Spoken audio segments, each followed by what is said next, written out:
வணக்கம். நான் உங்கள் அன்பான சயின்டிஃபிக் வேதிக் அஸ்ட்ராலஜர் அஸ்ட்ரோரஞ்சி பேசுகிறேன். நல்லது நினைப்போம், நல்லதே நடக்கும்.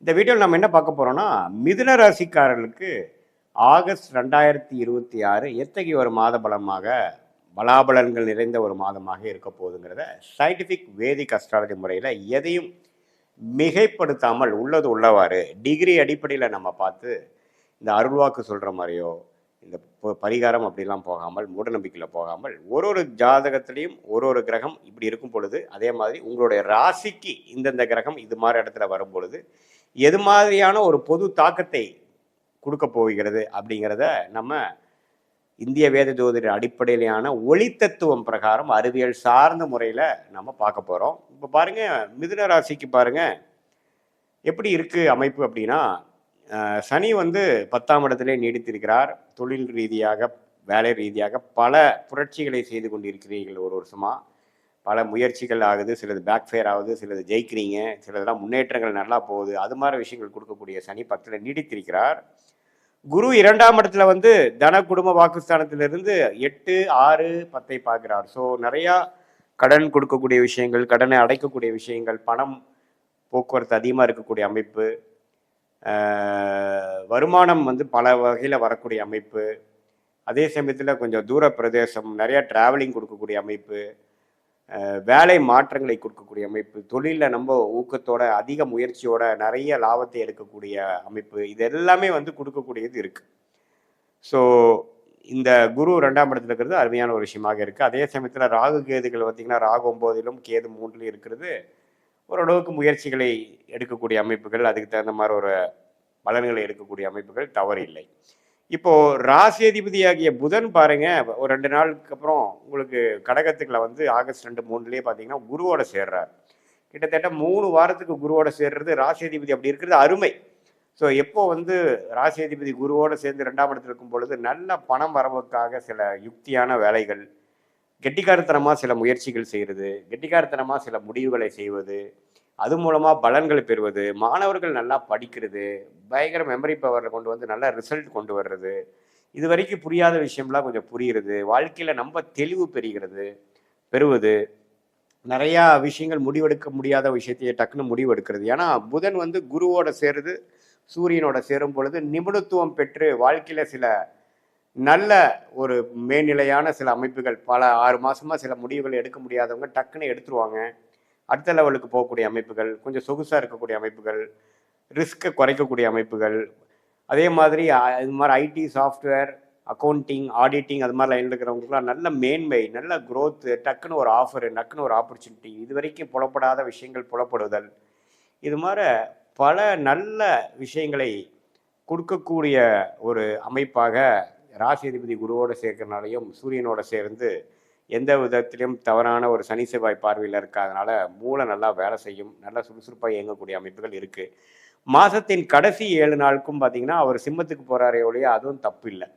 ஸோ ஓரளவுக்கு ராசி அந்த மிதுன ராசிக்காரர்கள் அலர்ட்டாக இருக்கக்கூடிய அமைப்பு, வாழ்க்கையில் என்னென்ன செய்யணுமோ ஒன்று விடாமல் அடுத்தடுத்து செய்து லேசினஸ் என்று சொல்லப்படுகிற அந்த சோர்வு, மனசோர்வு, சோம்பேறித்தனம் இதெல்லாம் கொஞ்சம் குறைத்து சுறுசுறுப்பாக இயங்கக்கூடிய ஒரு மாதமாகவும், சில விஷயங்கள் வாழ்க்கையில் பெறக்கூடிய ஒரு மாதமாகவும் இருக்குது. சுக்கிரன் 4ஆம் இடத்துலேயே நீடித்திருக்கிறது நல்ல அமைப்பு தான்.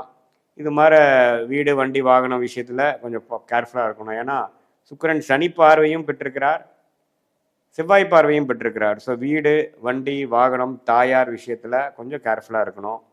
கொஞ்சம் வண்டி சேதாரமாக இருக்கோ அது மாதிரி விஷயங்களோ அது மாதிரிலாம் இருக்குது. ஸோ கொஞ்சம் எல்லாத்துலேயுமே வந்து நீங்கள் ஒரு வீடு, வண்டி இது மாதிரி இம்மூவபிள் ப்ராப்பர்ட்டிஸை கொஞ்சம் கரெக்டாக மெயின்டைன் பண்ணிக்கங்க.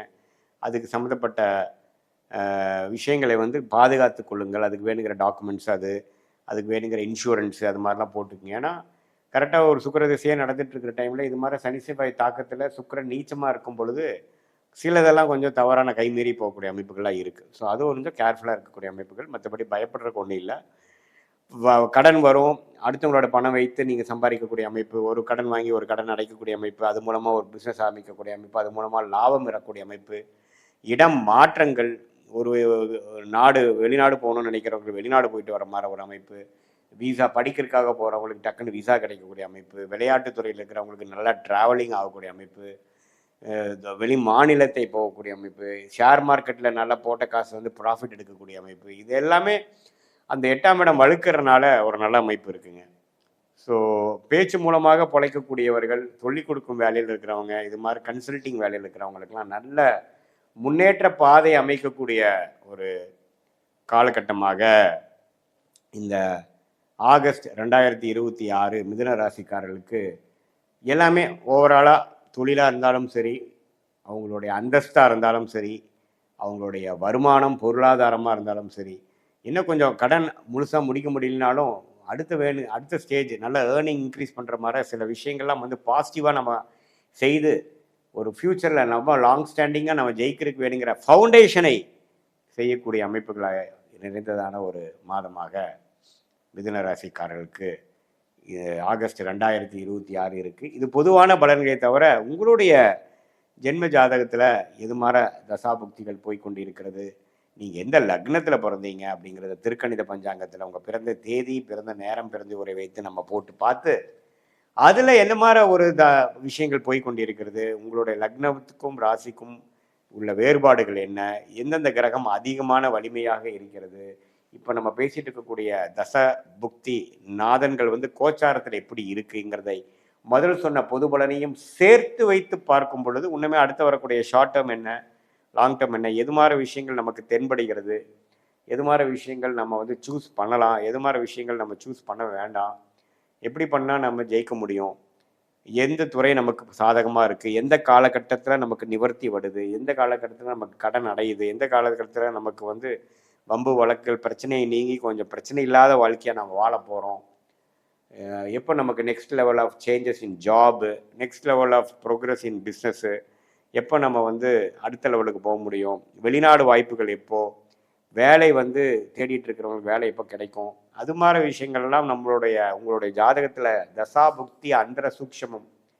அடிப்படையில் போட்டு அதுக்கு தகுந்த மாதிரி முடிவுகளை நம்ம இந்த சயின்டிஃபிக் வேதிக் அஸ்ட்ராலஜி முறையில் நம்ம ஜோதிடம் பார்க்கும் பொழுது எடுக்கும் பொழுது உங்களுக்கே வந்து கிளாரிட்டியோட எப்படி போயிட்டுருக்கு, நம்ம பாஸ்ட் லைஃப் எப்படி, இப்போ ப்ரெசன்ட் எப்படி போயிட்டுருக்கு, அடுத்தது நம்ம எதை நோக்கி நம்ம வாழ்க்கையை நகருதுங்கிறத ஒரு கிளாரிட்டி தெரிஞ்சிட்டோம்னா கண்டிப்பாக நம்ம போராட்டங்களை எதிர்த்து நம்மளுடைய பிரச்சனைகளை நாமளே எப்படி சந்திக்கிறது, எந்த நேரத்தில் எப்படி நம்ம வேகமாக போகலாம், எந்த நேரத்தில் நம்ம கொஞ்சம் அடக்கி வாசிக்கலாம், இந்த மாதிரி கர்மா நமக்கு தெரியுதுங்கிறத தெரிஞ்சு அதுக்கு தகுந்தமான முயற்சிகளையும் வாழ்க்கை திட்டத்தையும் அமைக்கும் பொழுது தேவையற்ற பண விரயங்கள், தேவையற்ற சமய விரயங்களை தவிர்த்து வாழ்க்கையில் எப்படி நம்மளுடைய கர்மாவின் பலன்களை நாமளே தெரிந்து கொண்டு தேவையற்ற ஒரு எதிர்மறையான விளைவுகளை தவிர்த்து வாழ்க்கையில் எளிதில் வெற்றி பெற முடியும் என்று சொல்ல விரும்புகிறேன். மீண்டும் மற்றொரு காணொளியில் சந்திப்போம். நன்றி, வணக்கம்.